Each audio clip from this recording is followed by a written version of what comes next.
So we have another example of a truss. So we're going to use the method of joints to solve this problem. So our goal is to find the tension and or compression of all the members that are consisting of this truss. So the very first thing we're going to do is actually look at the free body diagram of the whole truss.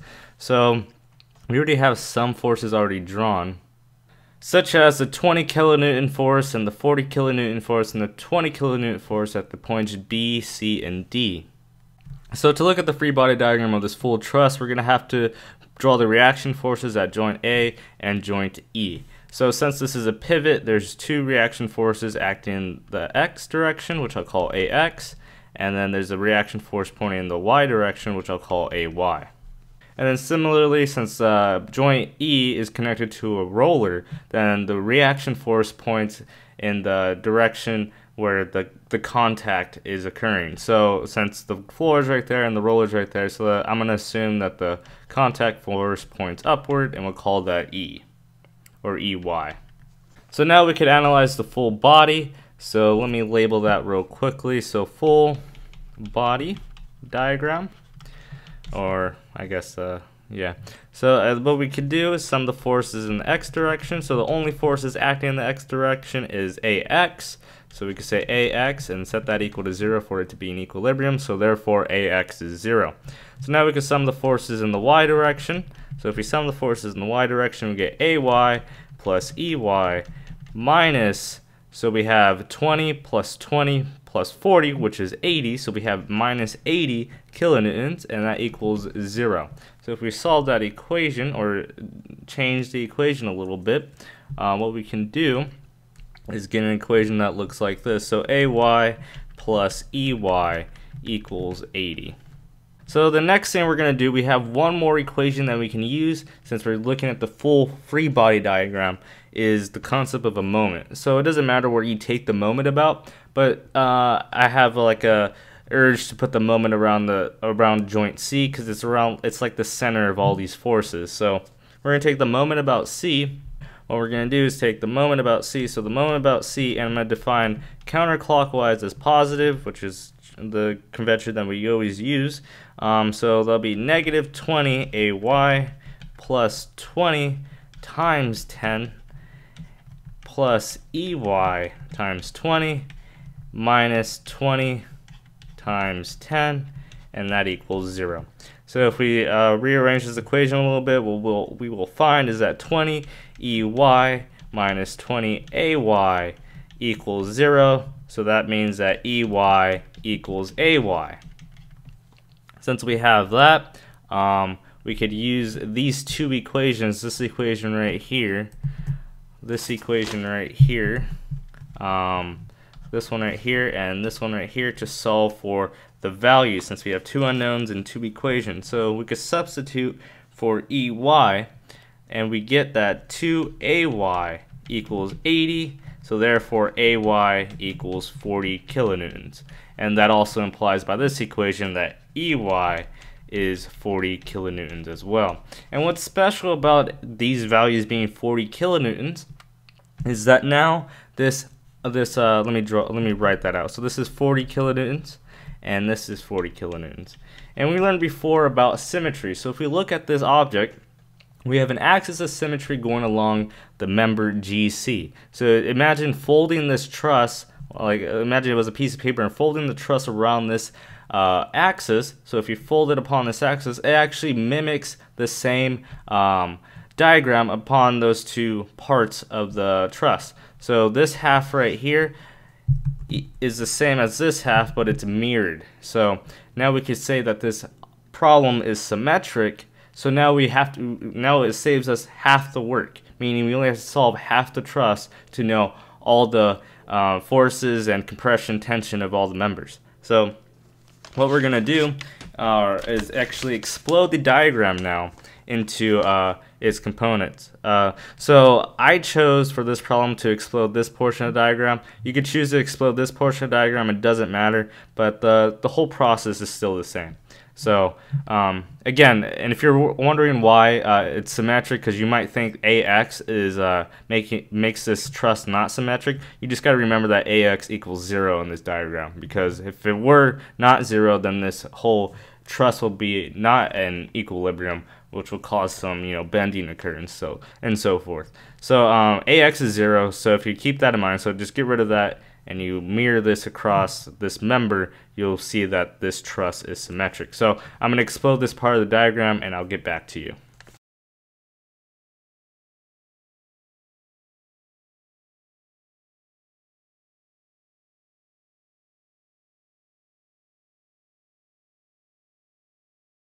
So this is the exploded diagram. Again, you could draw these reaction forces in any direction you want. As long as you're consistent with the mathematics, then you should be fine. But before we get started, I'm going to define an angle, which we're going to use later. So we're going to actually define this angle in this diagram right here, theta, which is this triangle right here. So we're going to define theta. Theta equals the tan inverse of 14 divided by 10, and that equals 54.462 degrees. So with that angle, we could actually solve the problem now. So that's one thing I forgot to say earlier, but yeah. So we define that angle, and now we could do the method of joints. So the first joint we're going to look at is joint E. So let's look at that. So let me label joint E. So joint E. And now we're going to sum the forces in the y direction. So sum of the forces in the y direction equals EY plus FHE times the sine of theta, which equals 0. And then we do FHE equals negative EY over the sine of theta. And if we plug in some numbers,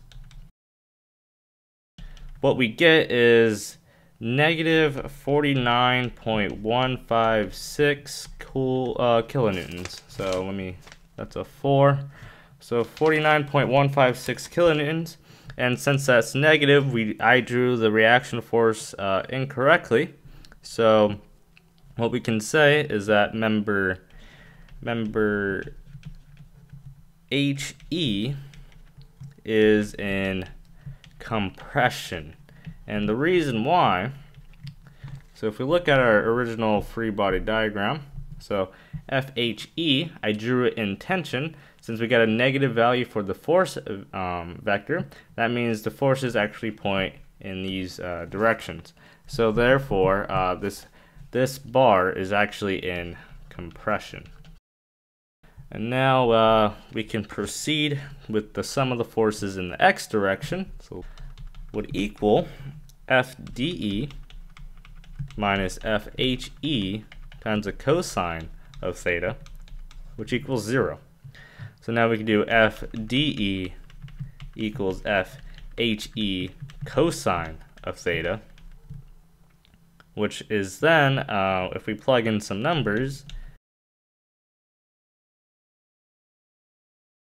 what I get is negative 28.572 kilonewtons. And again, this is negative, so I drew the reaction forces incorrectly. So let's look at the free body diagram. So it'd be member DE.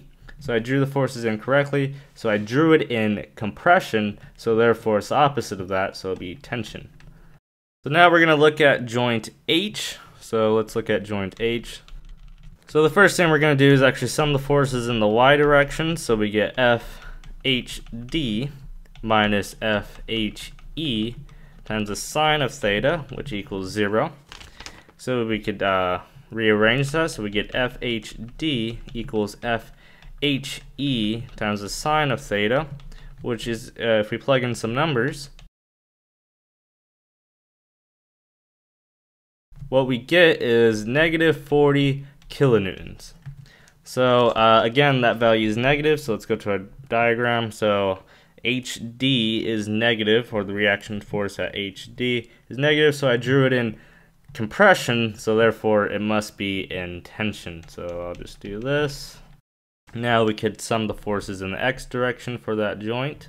So sum of the forces in the x direction would be negative FGH plus FHE times the cosine of theta, and all this equals 0 for equilibrium.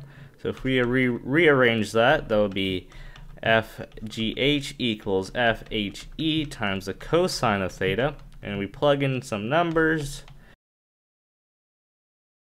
What I get for FGH is negative 28.572 kilonewtons. So again, that's negative, so I'm not really lucky with this one. So GH is actually in the opposite of what I wrote. So I drew the member GH in tension, so in reality it's actually in compression.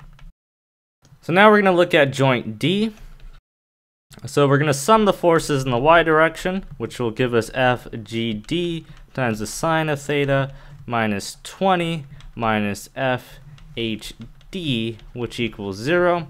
So then we get FGD equals 20 plus FHD divided by the sine of theta. If we plug in some numbers, what I get for FGD is negative 24.578 kilonewtons. So it's negative, which means I drew the reaction force incorrectly for GD. So for GD, I drew it in tension, so it's opposite of that, so it would be compression. Now we'll sum the forces in the x direction, so what we'll get is FCD minus FDE minus FGD times the cosine of theta, and all that equals 0.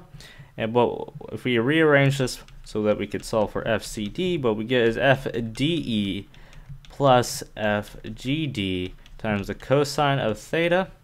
And if we plug in some numbers, what I get for FCD is negative 858 kilonewtons. And that is negative, so I also drew that member incorrectly when it comes to reaction forces. So I drew it in compression, therefore it must be in tension. So now all we have to do is look at one more joint, and I'll look at the joint C to solve the rest of this problem. So for joint C, all we have to do is look at the sum of the forces in the y direction. So sum of the force in the y direction equals negative FGC minus 40, which equals 0. So then we could say that FGC is negative 40 kilonewtons. So I drew that reaction force incorrectly as well. So what I could say, since I drew this member GC in compression, I could say it's in tension.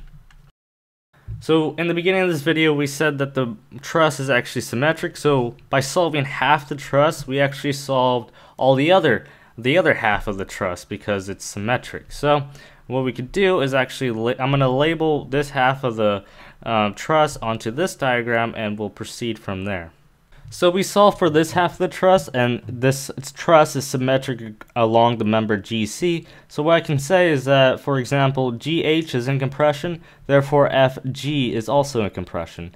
And then HE, it's in compression, so AF is in compression.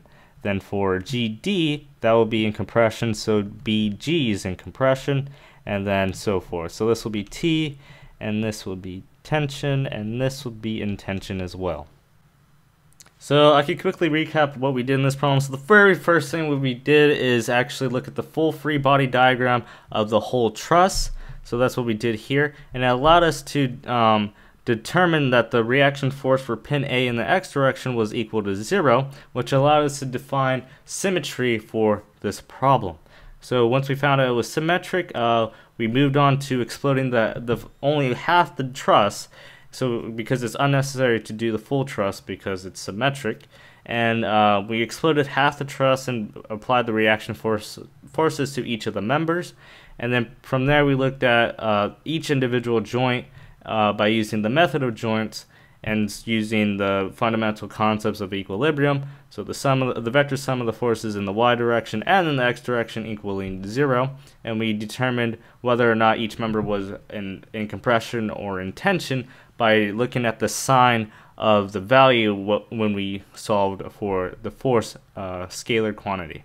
And then from there, we re-looked at the diagram and see if we drew the reaction forces correctly based on that value.